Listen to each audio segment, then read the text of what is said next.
जी, तो आप लोग देख रहे हैं क्रिकेट अपडेट्स विद उमर। जुड़ गया हूं मैं आपके साथ लेटेस्ट अपडेट्स लेकर।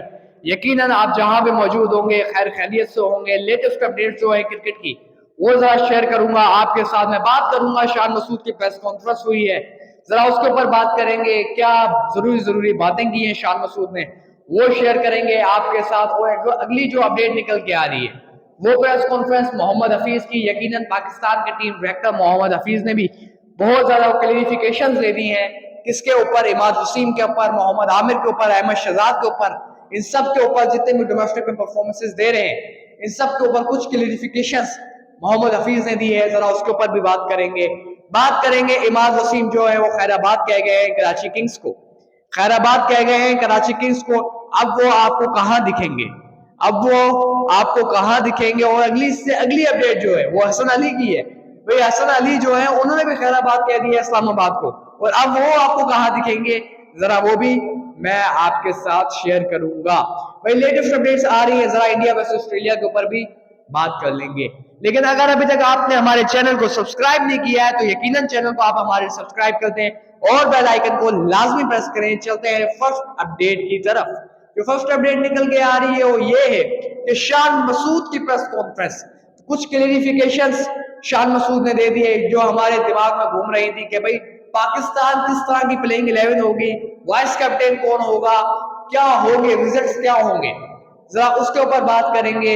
शान मसूद से सवाल पूछा गया, पहला क्वेश्चन प्रेस कॉन्फ्रेंस में जो शान मसूद से हुआ है वो हुआ है बैटिंग के ऊपर।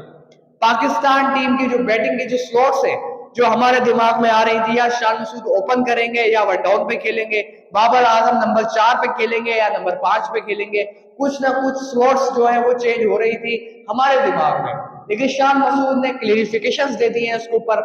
शान मसूद ने क्या बोला है? शान मसूद ने उससे सवाल पूछा गया, शान ये बताएं कि आपको क्या लगता है कि कुछ ना कुछ चेंजेस होंगी बैटिंग ऑर्डर में? तो भाई यकीनन शान मसूद ने जो जवाब दिया, शान मसूद ने बोला कि लॉट्स ऑफ परफॉर्मेंसेस हमारे ओपनर्स ने दी हैं, इमाम उलक और अब्दुल्ला शफीक ने। इमाम उलक और अब्दुल्ला शफीक ने जिस तरह की परफॉर्मेंसेस दी हैं ओवर द इयर्स, जो 2 से 2.5 साल है, जिस तरह की परफॉर्मेंसेस हमारे प्लेयर्स ओपनर्स ने दी है, अब्दुल्ला और इमाम उलक ने, तो भाई इसके ऊपर यही लगता है कि हम परफॉर्म एज अ ओपनर, जैसे मैं भी पहले ओपनर खेलता था लेकिन अब मैं वन डाउन में यूज टू हो गया हूँ, वन डाउन नंबर पर यूज टू हो गया हूँ। इस वजह से हमारा जो अभी तक माइंड सेट है वो यही है कि भाई जिस तरह की परफॉर्मेंसेस हमारे प्लेयर्स ने ओपनर्स ने हमारी दी है, इमाम और अब्दुल्ला ने, तो भाई मैं नंबर वन डाउन पे नंबर जब वन विकेट गिरती है तो मैं उसके ऊपर यूज टू हो गया हूँ, वन डाउन में यूज टू हो गया हूँ अपने नंबर के ऊपर। यकीनन आपको यही दिखेगा, इसका मतलब यही है कि यकीनन आपको वही ओपनर्स दिखेंगे, अब्दुल्ला शफीक और इमाम उलक एज अ ओपनर आपको दिखेंगे। और वन डाउन जो आपको दिखेंगे वो आपको कौन दिखेंगे? वो आपको दिखेंगे यकीनन कप्तान शान मसूद, वही आपको दिखेंगे वन डाउन। भाई इससे अगला जो सवाल पूछा गया, नंबर 4 की स्लॉट, 4 डाउन की स्लॉट जब 2 आउट होते हैं, मतलब जो बाबर आजम का नंबर है, जरा उसके ऊपर भी बात की कि भाई बाबर आजम को कहीं आप इस तरफ उस तरफ करेंगे, मतलब आपको क्या लगता है कि बाबर नंबर 5 पे जाएंगे या साउथ शकील को ऊपर लाने की कोशिश है, क्योंकि साउथ शकील ने टेस्ट के अंदर और बहुत अच्छी परफॉर्मेंसेस दी हैं। जरा ये थोड़ा अजीब सवाल था क्योंकि नंबर 4 पे बाबर आजम खेलते हैं, शुरू से बाबर आजम नंबर 4 पे खेलते आ रहे हैं। तो भाई इसके ऊपर आंसर कर दिया शान मसूद ने, इसके ऊपर आंसर ये किया शान ने, बता दिया कि भाई नंबर 4 पे बाबर आजम के ओवरऑल बहुत अच्छी परफॉर्मेंसेस हैं, पाकिस्तान के लिए बाबर आजम ने बहुत अच्छी परफॉर्मेंसेस दी हैं ओवर द ईयर्स। नंबर 4 के अंदर टेस्ट क्रिकेट में, नंबर 4 पे टेस्ट क्रिकेट के अंदर बाबर आजम ने बहुत अच्छी परफॉर्मेंसेस दी हैं ओवर द ईयर्स पाकिस्तान के लिए, ये जवाब दिया शान मसूद ने। तो उन्होंने बोला कि इसके ऊपर हमारा कोई डिसीजन नहीं है, नंबर 4 पे बाबर आजम ही यकीनन आपको दिखेंगे। इसका साफ मतलब है नंबर 4 पे आपको बाबर आजम ही दिखेंगे। तो ओपनर जो थी एक दिमाग में हमारी आ रही थी, क्या शान मसूद जो है वो इमाम उलक का नंबर लेंगे और एज अ ओपनर खेलेंगे? तो भाई नहीं, इसके ऊपर आंसर कर दिया है शान मसूद ने, ये आंसर किया है कि भाई ओपनर्स जो हैं वो इमाम उलक, अब्दुल्ला शफीक दिखेंगे।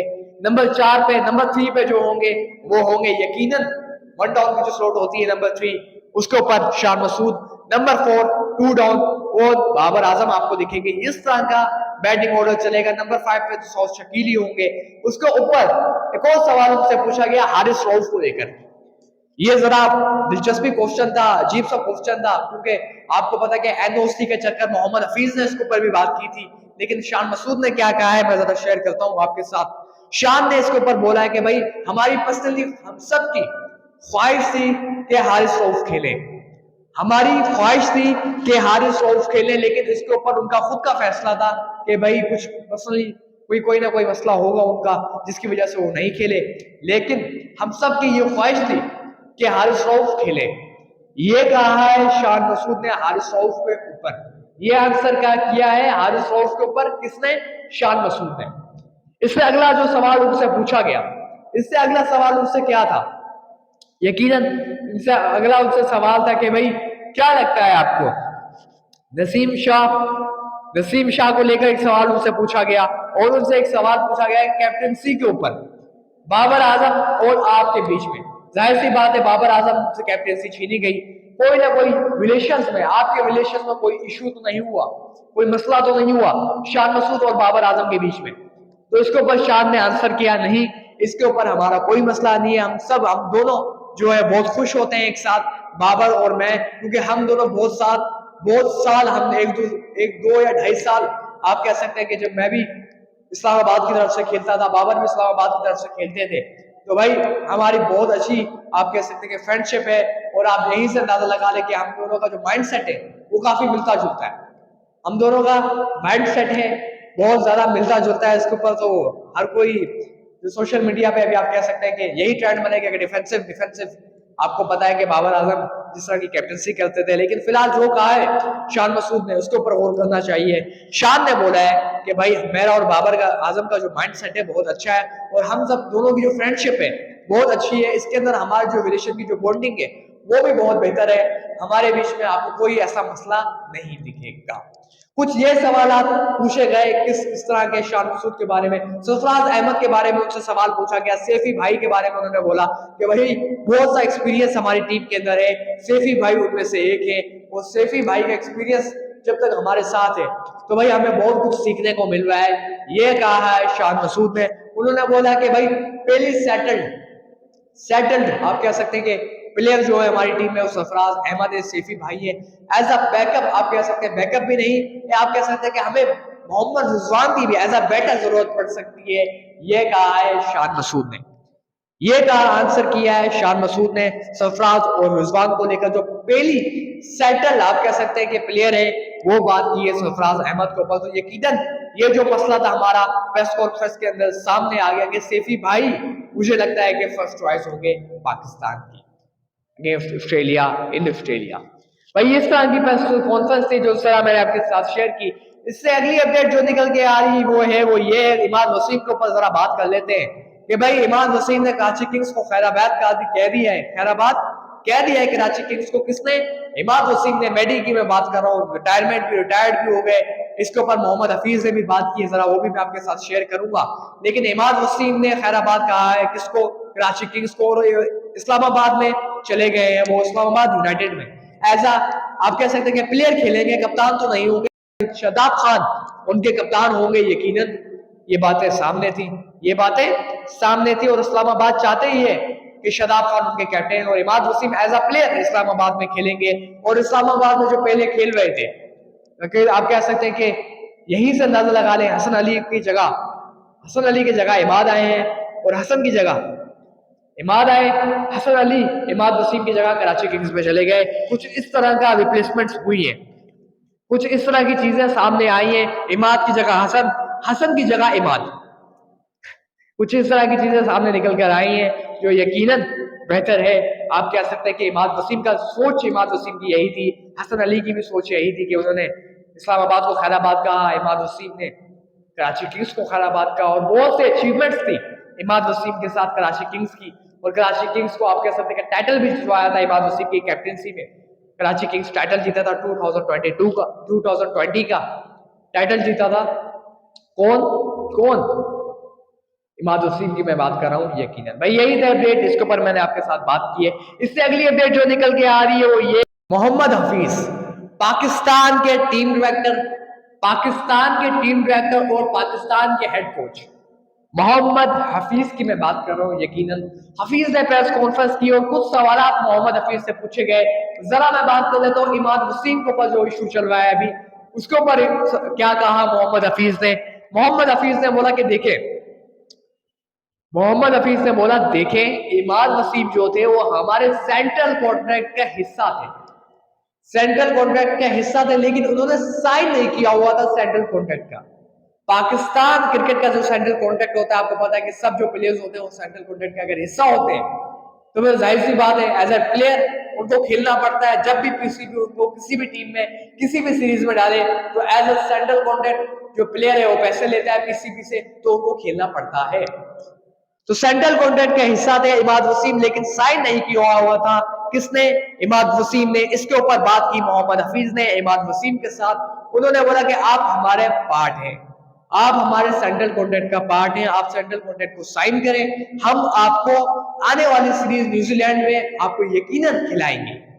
ये प्रेस कॉन्फ्रेंस में आप कह सकते हैं क्लेरिफिकेशन दी है मोहम्मद हफीज ने, कि ये कहा है कि इमाद वसीम से मेरी ये बात हुई, मैंने उन्हें ये कहा कि सेंट्रल कॉन्ट्रैक्ट आप साइन करें, मैं आपको न्यूजीलैंड की सीरीज में खिलाऊंगा। ये कहा मोहम्मद हफीज ने। तो इसके ऊपर इमाद वसीम ने क्या रिप्लाई किया? इमाद ने बोला कि 2 दिन मैं आपको सोच के बताऊंगा, 2 दिन के बाद। ये कहा 2 दिन के बाद सोच के मैं आपको बताऊंगा, इमाद वसीम ने मोहम्मद हफीज को कहा। तो भाई इसके ऊपर क्या आंसर किया इमाद वसीम ने? आंसर कुछ नहीं था, आंसर ये था कि मैं रिटायर्ड हो रहा हूं, मैं रिटायरमेंट ले रहा हूं। अजीब सा आप कह सकते हैं कि जब अभी तो ये बड़ी चीज सामने निकल कर आ गई कि मोहम्मद हफीज ने खुद कहा है किसको? इमाद वसीम को, कि हम आपको खिलाएंगे, हम आपको लाएंगे न्यूजीलैंड की सीरीज में, आप सेंट्रल कॉन्ट्रैक्ट साइन करें और आप हमें बता दें, आप हमें बता दें और सेंट्रल कॉन्ट्रैक्ट साइन कर दें, क्योंकि हमें आपकी जरूरत है। ये कहा था Mohammad Hafeez as a team director, Pakistan head coach. ये बात की मोहम्मद हफीज ने।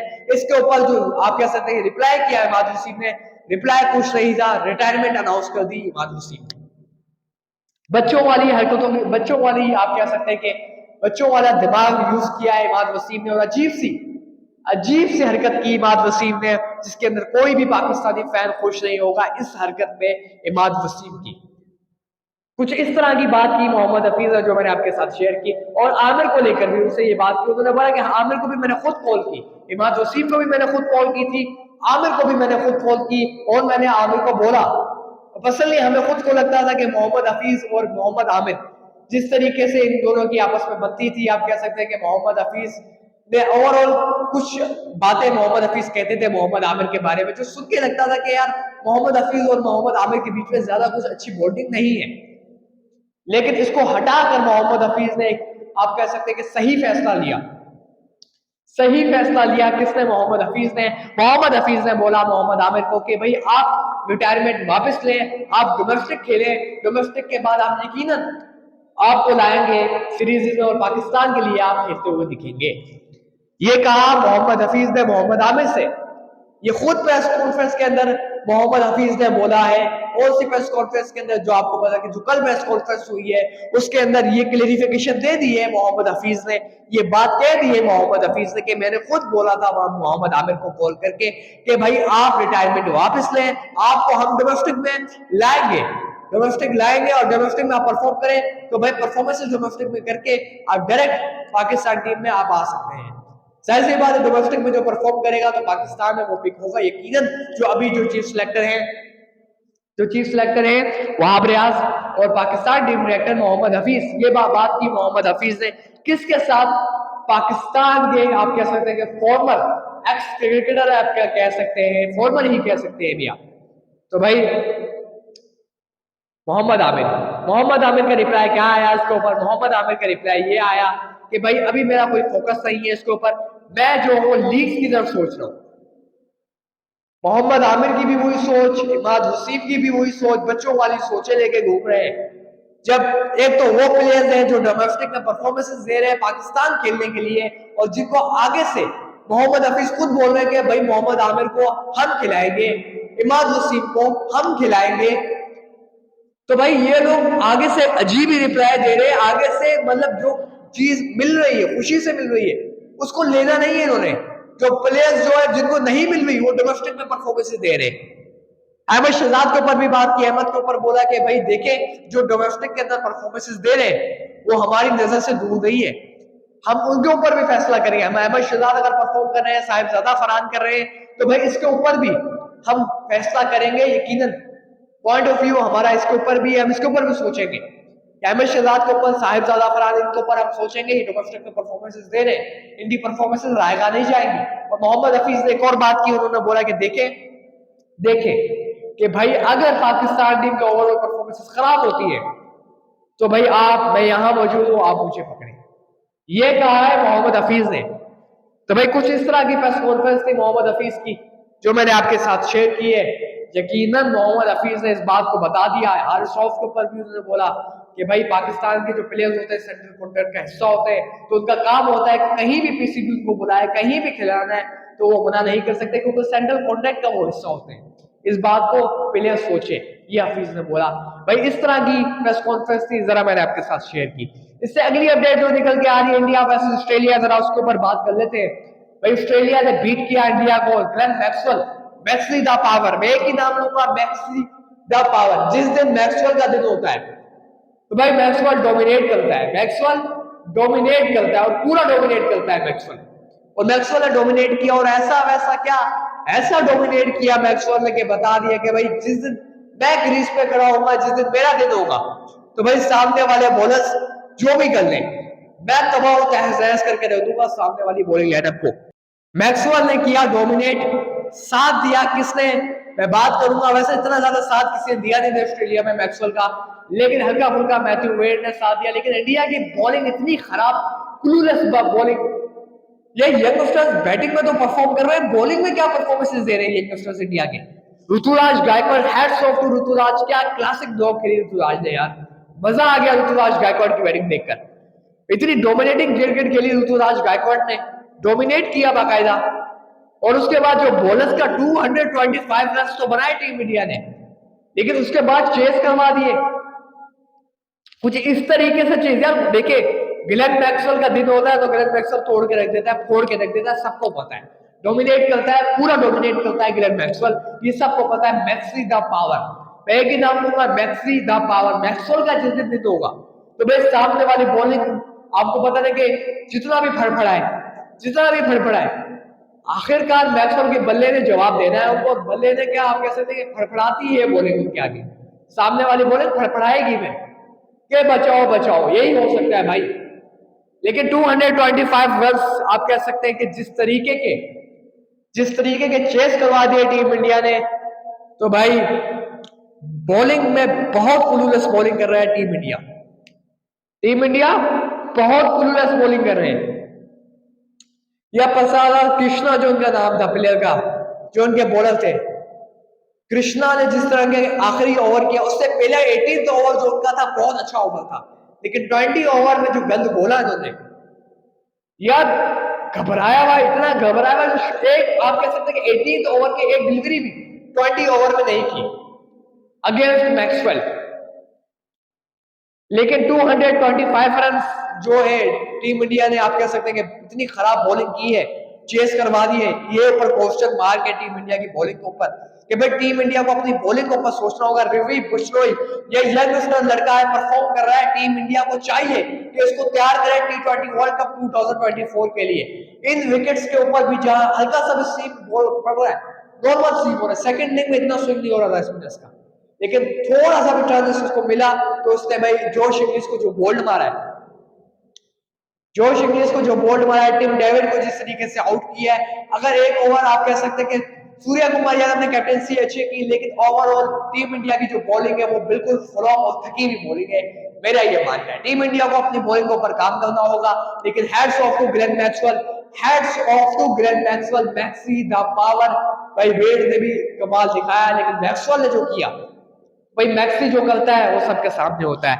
यही थी अपडेट, चैनल को सब्सक्राइब कर दे, बेल आइकन को प्रेस कर दे। कंटेंट पसंद आ रहा है तो लाइक करें, शेयर करें। इजाजत लेते हैं।